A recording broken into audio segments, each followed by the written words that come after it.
Olá pessoal, tudo bom? Hoje a gente vai continuar discutindo o sociólogo Max Weber e hoje nós vamos abordar a ideia da racionalidade e do desencantamento do mundo a partir da perspectiva da sociologia compreensiva.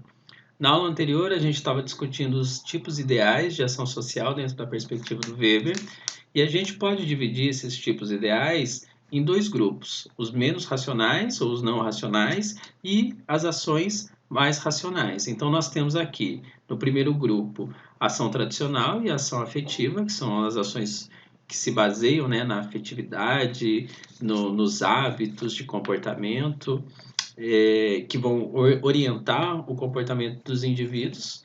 Então, elas são as ações menos racionais. Nós temos também, né, a ação racional com relação a valores e a ação racional com relação a fins, que são, né, ações mais racionalizadas, que vão orientar o nosso comportamento.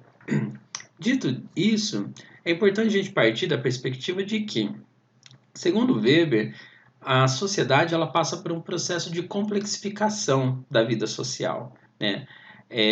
Para a gente entender essa ideia de complexificação da vida social, é importante a gente levar em consideração o seguinte: a diferença que há entre a ideia de comunidade e a diferença que há entre a ideia de sociedade. Primeiro, para a gente pensar a comunidade, o que seria uma comunidade? Como ela se caracteriza?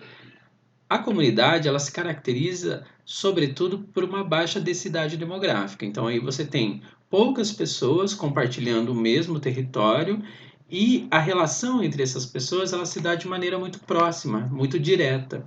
Então, o que orienta a relação entre esses indivíduos, sobretudo, são as características afetivas e as características tradicionais. Então, há um predomínio desse tipo de ação nesse modelo de organização social que é a comunidade, diferentemente da sociedade.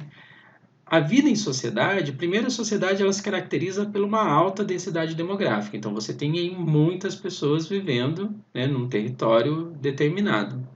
Portanto, como é um número muito grande de pessoas, as relações que a gente estabelece dentro de uma sociedade, elas não são necessariamente relações diretas. Eu não conheço todo mundo que vive na minha cidade. Eu não interajo diretamente com todo mundo que vive na minha cidade. Então, a vida em sociedade ela se torna uma vida mais complexa. E essa vida mais complexa, ela implica também na ampliação dos conflitos. Então, há mais conflitos dentro da sociedade. Para a gente conseguir conter esses conflitos ou resolver esses conflitos, é importante que a gente passe, né, ou crie um processo, racionalize, na verdade, as nossas relações sociais. E de que forma que dá essa racionalização das nossas ações sociais, das nossas relações sociais? Através da criação de leis, através da criação de normas que vão regulamentar a nossa vida em sociedade. Só que as leis e as normas que existem dentro da sociedade, elas são criadas, sobretudo, a partir de duas características fundamentais, de maneira racional e de maneira impessoal. Para eu criar uma lei, eu não levo em consideração um indivíduo específico, ou se esse ou aquele indivíduo gostou ou deixou de gostar dessa lei. Eu crio a lei da maneira mais racional possível para que ela possa atender o interesse dessa sociedade. Então, cada vez mais dentro das sociedades, os sentimentos e as tradições eles vão sendo deixados cada vez mais de lado e passa a predominar sempre, né, no nosso comportamento social, nas nossas relações sociais, a ideia da racionalidade. Para a gente pensar em exemplos, né, para ir diferenciar essa questão da racionalidade ou da vida em comunidade, da vida em sociedade, a gente pode levar em consideração o seguinte: né, quem já comprou fiado em algum lugar? Você chegou num lugar lá, numa mercearia, num barzinho, numa padaria e comprou fiado. Então, o que é comprar fiado primeiramente, né? É você vender ou comprar a crédito, tendo como base a confiança. Então aqui, quem vende fiado para um determinado indivíduo, para uma determinada pessoa, normalmente é um pequeno comerciante que vai fazer isso e ele vai vender para quem? Para quem ele conhece. Então ele não vai vender fiado para uma pessoa que ele nunca viu na vida. Ele vai vender fiado para uma pessoa que ele adquiriu alguma confiança ou, né, a qual ele já conhece, às vezes sabe onde mora, às vezes vendeu, né, vendia para a avó, vendia para a mãe, e agora está vendendo para essa pessoa fiado. Porque aqui tem a questão da afetividade, tem a questão da tradição, que envolve esse tipo de relação social. Porque, né, o comprar, o vender ou comprar em qualquer estabelecimento é uma relação social, né? A gente executa aí uma ação social.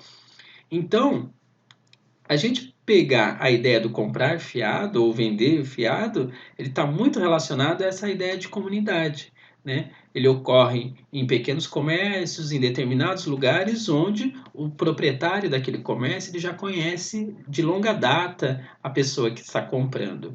E se essa pessoa não pagar, o que acontece? Vai acontecer um constrangimento social daquela pessoa. Ela vai ficar com vergonha de voltar naquele lugar enquanto não pagar, essas coisas. Mas não tem uma implicação mais ampla em relação a isso. Agora, a gente consegue chegar no super mufato, né, que predomina na cidade de Londrina, a gente consegue chegar no mufato e comprar fiado?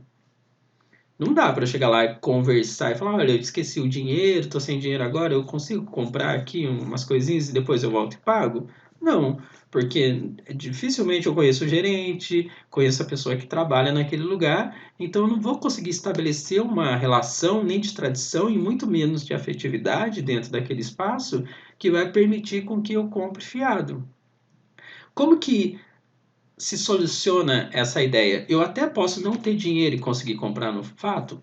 Posso, mas como? Se eu tiver crédito, se eu tiver um cartão de crédito. Mas para eu ter um cartão de crédito, qual é a implicação disso? Para que a pessoa possa ter um cartão de crédito, antes de tudo, ela tem que ter um CPF, né? O que é o CPF? É o cadastro de pessoa física. Então, só as pessoas que são cadastradas nesse banco de dados aí, nacional, né, que tem no território nacional todo, só os que estão cadastrados nesse vão poder ir ao banco e lá no banco poder abrir uma conta. Se você não tiver CPF, se você não tiver CPF, você não abre uma conta no banco. Com o CPF você pode fazer isso. Só que você vai ter um crédito ilimitado para poder comprar o que você bem entender? Não. Então, o que vai determinar o crédito que você vai ter ou não dentro do banco não é se você conhece o gerente, se você é uma pessoa bacana, se você é uma pessoa legal. Não. O que vai determinar é um processo extremamente racionalizado. Primeiro, identificar qual é a sua renda mensal, identificar se você tem um emprego fixo, se você não tem um emprego fixo. Então, todos esses elementos que são elementos racionais, que independem da pessoa que você é, eles vão ser fundamentais para que você consiga, então, ter um cartão de crédito e a partir disso estabelecer um limite aí que você vai poder ter no cartão de crédito. Então, os valores aí de crédito que você vai ter no cartão de crédito, eles vão ser determinados por elementos racionais. E aqui a gente passa por um processo de burocratização da vida social, né? O que é essa burocratização da vida social dentro da perspectiva weberiana? A ideia de burocracia para o Weber, ela não é aquela ideia que a gente tem de senso comum da burocracia, que você vai numa repartição pública e aí você tem que assinar um monte de papel e isso daí não, né, não dá sequência, é um negócio enrolado e tal. Não. Na perspectiva do Weber, a burocracia ela é nada mais, nada menos do que um sistema baseado em contratos, baseados em leis e documentos que vão garantir a previsibilidade, o controle e a estabilidade das relações sociais. Então, se você tem um processo burocrático, ele permite que você controle essas relações sociais. Por isso que, né, nesse processo de racionalização da vida social, que a gente vai ter leis, que a gente vai ter normas racionais e impessoais que vão passar a organizar a nossa vida em sociedade, a gente tem aqui também um processo de burocratização da vida social. E é justamente essa constante racionalização, essa constante burocratização da nossa vida social que vai levar aquilo que o Weber vai chamar de desencantamento do mundo. Para a gente compreender a ideia de desencantamento do mundo, é importante a gente levar em consideração que a religião ela tem um papel muito importante para se pensar essa questão.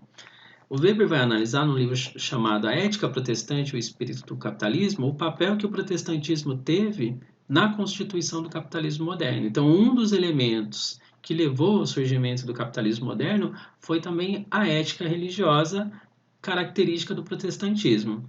O Weber vai analisar aqui, sobretudo, o protestantismo calvinista e a nova interpretação que a religião protestante ela dá para a ideia do trabalho. Então, nós temos aqui uma superação da concepção ambivalente de trabalho, característica de uma cultura judaico-cristã da Idade Média, que pensava o trabalho como algo fundamental para a reprodução da nossa vida biológica, mas também viu o trabalho como algo indesejável. A partir da Reforma Protestante, com Lutero, a gente tem uma nova interpretação do trabalho, o trabalho entendido como uma vocação agora. E a partir do calvinismo, sobretudo, o trabalho ele adquire um caráter mais radical ainda e mais racional, vamos dizer assim. O trabalho ele não é só uma vocação, mas ele é fundamental para a gente estar cada vez mais próximo de Deus. Então, é através daquilo que a gente produz que a gente se aproxima de Deus. O Weber vai falar muito da questão da racionalidade religiosa. E o que caracteriza essa racionalidade religiosa são dois elementos. O primeiro deles é a ideia de desenfeitiçação da natureza, ou seja, quando a religião ela passa a abandonar as crenças e os mitos que organizam essa religião. E a outra é quando essa religião ela passa a se organizar em torno de uma ética racional, né? Apenas aquilo que é considerado racionalmente ético que possui um valor religioso. O protestantismo também ele se caracteriza pela ideia da predestinação, a ideia de que, né, Deus escolhe aqueles que serão salvos, mas é possível, segundo o protestantismo calvinista, identificar na realidade elementos que identifiquem se nós somos eleitos de Deus. E é por isso que nessa ideia da predestinação, quais são os elementos, então, que a gente tem que seguir para saber se nós somos um dos eleitos de Deus ou não? É a ideia da ética da vida baseada no trabalho metódico e racional. Então, aqui, o protestantismo ele vai desenvolver um novo ethos, né? E o ethos seria entendido aqui na perspectiva do Weber como um conjunto de valores culturais. E esse novo ethos, que é originado pelo protestantismo, é um ethos que encoraja a acumulação de capital, coisa que antes, na Idade Média, o cristianismo da Idade Média, ele condenava, então o lucro por juros ou obter lucro pelo seu trabalho era visto como uma usura, era visto como um pecado. Com o protestantismo, a gente tem uma modificação, uma nova interpretação sobre essa ideia do lucro, até porque um outro ponto que demonstrava se você estava no caminho certo, né, vamos dizer assim, para ser salvo por Deus, era justamente a questão da prosperidade econômica. Então, esses eram elementos que você conseguia identificar se você era ou não predestinado à salvação. E se você não trabalhasse bastante, não tivesse lucro? Isso, para que você tivesse essas indicações, então, vamos dizer assim, você teria que trabalhar muito mais, porque você não estava seguindo exatamente essa ética do trabalho. Então, nós temos aqui uma ética religiosa do trabalho, que vai se caracterizar, sobretudo, pela especialização profissional, pela burocracia especializada, pela educação econômica, sobretudo a educação econômica voltada para fins comerciais ou educação financeira, que são elementos que vão caracterizar essa ética religiosa do trabalho. Então, o protestantismo ele passa a vincular a ideia da salvação do indivíduo não a uma contemplação ociosa e religiosa, mas sim a própria atividade do indivíduo dentro da sociedade.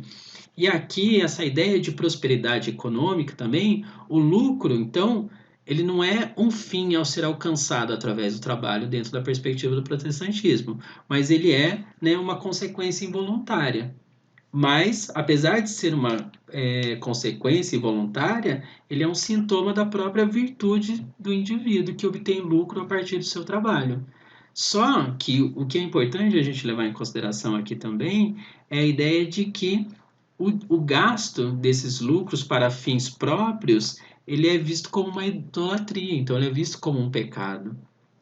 O lucro que você tem que gastar para o bem da própria comunidade, então você tem que reinvestir esse dinheiro, esse lucro, esse capital, né, para gerar empregos, para beneficiar a sociedade como um todo. Então, essa racionalização da ideia do protestantismo ela vai ter um impacto muito grande na formação do capitalismo segundo a perspectiva weberiana. E é por isso, então, que ele vai colocar que essas são motivações particulares que vão orientar a relação do empresário com o trabalho e o enriquecimento, ou seja, isso que vai criar o espírito do capitalismo.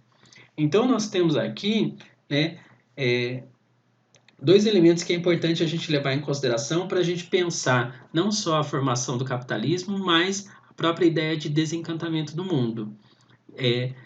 Com o desenvolvimento do capitalismo moderno, com o desenvolvimento do trabalho a partir da perspectiva do protestantismo, a gente tem, então, nesse processo de racionalização da vida social, um crescente processo de burocratização da vida social, que implica em maior controle, maior previsibilidade e maior estabilidade dentro das relações sociais.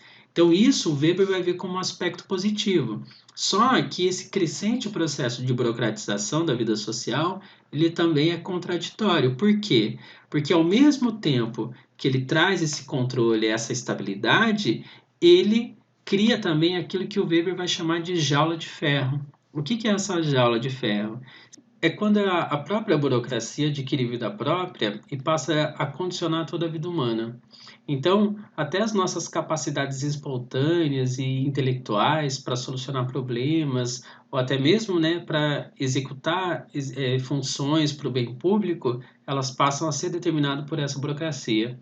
Então, ao invés de organizar racionalmente para facilitar a nossa vida em sociedade, dirimir os conflitos sociais, essa burocracia ela passa a determinar a nossa própria vida social, ela passa a condicionar toda a nossa vida social. Então, os aspectos mais íntimos da nossa vida, elas também são determinadas em torno dessa burocracia. Então, esse desencantamento do mundo é um aprisionamento dos indivíduos dentro dessa ideia de racionalidade. E é isso, pessoal. Então, agora a gente encerra o conteúdo do Weber. A gente vai voltar a falar um pouco mais do Weber ainda quando a gente for falar dos poderes, mas isso a gente vai discutir quando for discutir a questão do Estado moderno. E eu deixei uma lista de exercícios para vocês lá no site da FTD. Na verdade, já tem duas listas lá, uma sobre o Durkheim e o Comte, uma sobre o Weber, uma sobre o Durkheim, e agora eu vou disponibilizar também uma lista de exercícios sobre o Max Weber. E é isso, pessoal. Então, no caso de dúvidas, manda pergunta lá na página do YouTube, manda na FTD, que aí eu entro lá e respondo e tiro as dúvidas que ficaram sobre esses conteúdos que a gente abordou, tá bom? Muito obrigado, até a próxima. Tchau.